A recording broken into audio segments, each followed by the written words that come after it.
Amid outrage over rainforest fires, many in the Amazon remain defiant. Rio de Janeiro, seeing the global panic over thousands of forest fires in the Amazon last week, and hearing the calls to boycott Brazilian products, Agamenon da Silva Menezes wondered if the world had gone mad. Mr. da Silva is a farmers' union leader in Novo Progresso, a community in a heavily deforested state in northern Brazil, and he considers the fires burning in the region a normal part of life. It's how some farmers clear land to make a living, and a natural result of the dry season. We're going to continue producing here in the Amazon, and we're going to continue feeding the world, Mr. da Silva said in an interview.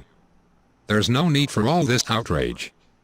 In Novo Progresso, as in many parts of Brazil, there is strong support for President Jair Bolsonaro's policy on the Amazon, which prioritizes economic development over environmental protections. These Brazilians argue that fire and deforestation are essential to keep small farmers and large ranches that export beef and soy to the world in business, and that the damage they do to the world's largest rainforest is modest. Further, they are indignant at what they see as a colonialist attitude by outsiders trying to decide how Brazilians should steward their own land. Mr. Bolsonaro himself said on Monday that Brazil would not accept demands to save the Amazon, as though we were a colony or no man's land. Earlier this month, a group of farmers, loggers and business owners in Novo Progresso and elsewhere announced they would be setting coordinated fires as a show of force by industries that resent enforcement of environmental laws. The global outrage has been set off by the more than 26,000 forest fires recorded in the Amazon so far this month, the highest number in a decade. And it has found a target in Brazil's contentious leader, Mr. Bolsonaro, who has vowed to make it easier for industries to gain access to protected lands. The Amazon fires were a prime concern of G7 leaders who gathered in Biarritz, France, this weekend. Spurred by President Emmanuel Macron of France, who last week warned that our house is burning, G7 countries pledged to earmark $20 million to help Brazil contain the fires. Actor Leonardo DiCaprio also announced that Earth Alliance, an environmental organization he helps lead, had pledged $5 million in funding to protect the Amazon. Agriculture has long been a mainstay of Brazil's economy, and farming and fires here often go hand in hand. Most are controlled blazes intended to clear land for crops and cattle grazing. But deforestation has been surging in Brazil as Mr. Bolsonaro has relaxed enforcement of environmental laws and land grabbing has risen. The fires tearing through vast swaths of the Amazon region this year are one result, experts say. As the world's largest rainforest, the Amazon is home to a fifth of the Earth's supply of fresh water. And it serves as an important carbon sink, soaking up carbon dioxide and helping keep global temperatures from rising. That has led many world leaders and environmentalists to see the Amazon as an invaluable piece of world heritage that must be zealously conserved. But that claim has long bothered many residents of the Amazon, and enraged nationalist politicians like Mr. Bolsonaro, a far-right former army captain who bristled at the idea that protecting the rainforest is a global imperative.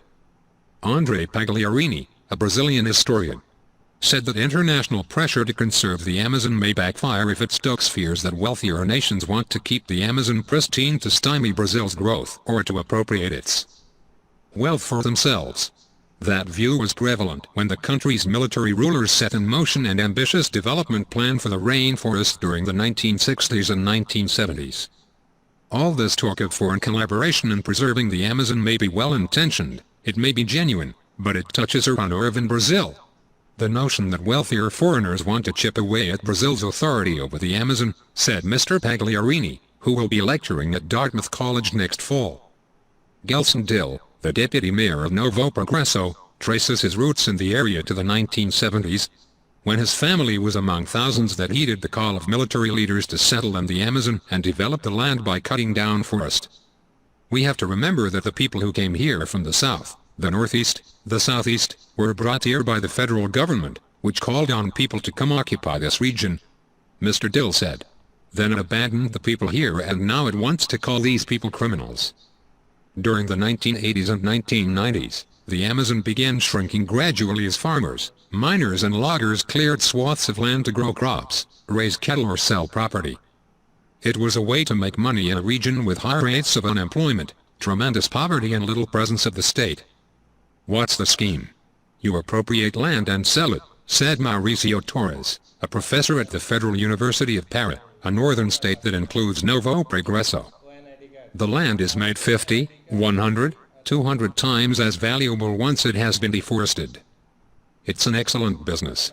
You're selling public land, right, so it's all profit. But as Brazil created a vast patchwork of national reserves and indigenous territories starting in the 1980s, it became harder to appropriate land. During the 2000s, as deforestation soared, the Brazilian government set in motion an ambitious plan to slow down the rate at which the rainforest was being destroyed. But that effort, which relied heavily on aggressive law enforcement operations, has lost traction in recent years.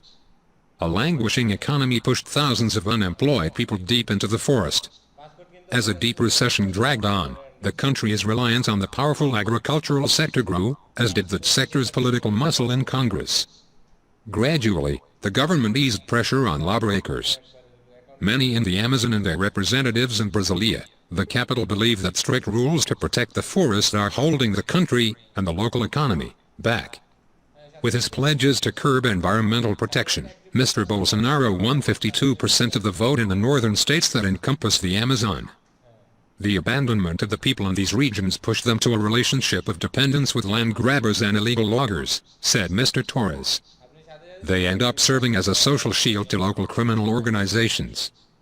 Helio Diaz, the head of the Agriculture Federation in Rondônia, one of the states that was hit hardest by the fires, said Brazil has designated too much of its territory as protected lands.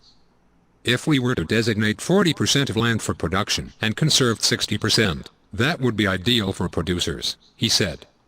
That would represent an equilibrium between man and the forest.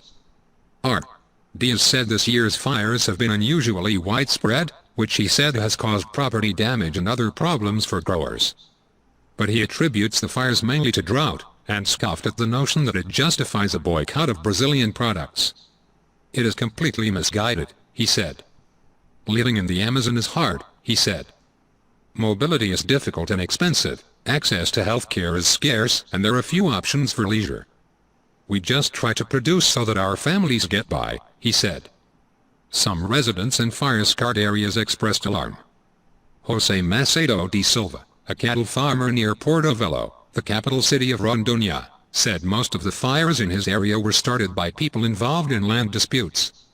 I'm against illegal deforestation, against invading environmental protection areas, he said, as he stood by a patch of his own land that had been scorched. People who do that need to be punished. Brazil is going to pay the price over our incompetence in dealing with these people. Environmental groups and indigenous activists say that land grabbing and deforestation has become increasingly brazen since Mr. Bolsonaro came into office. When a prosecutor warned the main federal environmental agency earlier this month that a group of men were planning to set a series of blazes along a main road in the Amazon to intimidate environmental enforcement personnel, the agency's officials replied that they lacked the resources to stop it. Mr. Da Silva, the farmer leader in Novo Progreso, believes Mr. Bolsonaro should stay the course, and not bow to pressure from European leaders or give in to threats of boycotting Brazilian goods. We're not going to surrender control of the Amazon, and that's a fact, he said. We have cheap, good quality products to sell. If they don't want to buy them, we'll sell to China and other places. Presented by News of Voice. More news, www.newsofvoice.com. Please subscribe to our channel. Appreciate all like and comments.